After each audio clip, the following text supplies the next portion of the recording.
Балалар, бұл сабақта көптанбалы сандарды дұрыс жазуға үйренетін боласыңдар. Разрядтар мен класстар кестесіне қарайық. Мұнда бірліктер класы және мыңдар класы бар. Бірліктер класында 3 разряд бар. Бірліктер, ондықтар, жүздіктер. Мыңдар класында да бірлік мыңдар, ондық мыңдар, жүздік мыңдар деген 3 разряд бар.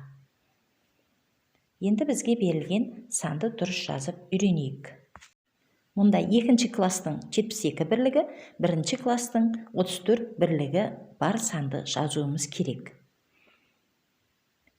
Мыңдар класына 2 кластың бірлігін жазамыз. Бірліктер класына 1 кластың бірліктерін жазамыз. Сонда 72.034 саны осылай жазылады.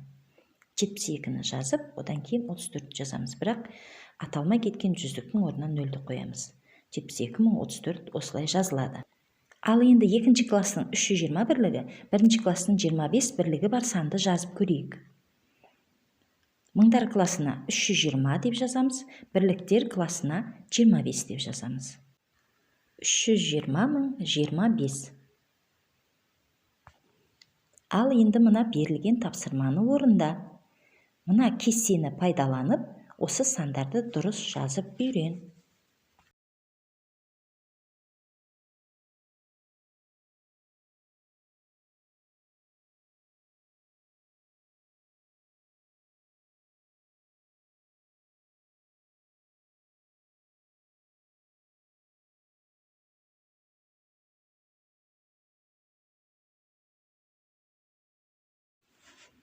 Бүгінгі сабақта тек қана сандарды жазып қана қоймай, дұрыс оқып та үйренейік.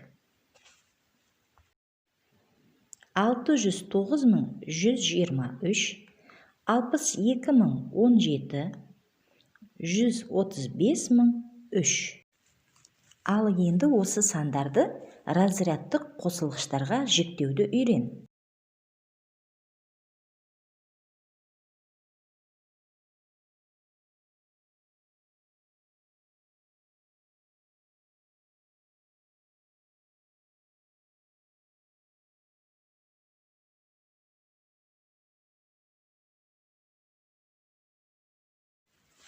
(405.852) санында неше ондық бар?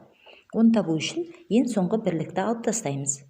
2-ні алып тастасақ, 40.585 саны шығады. Яғни 40.585 ондық бар. 405.852 санын разрядтық қосылғыштарға жікте.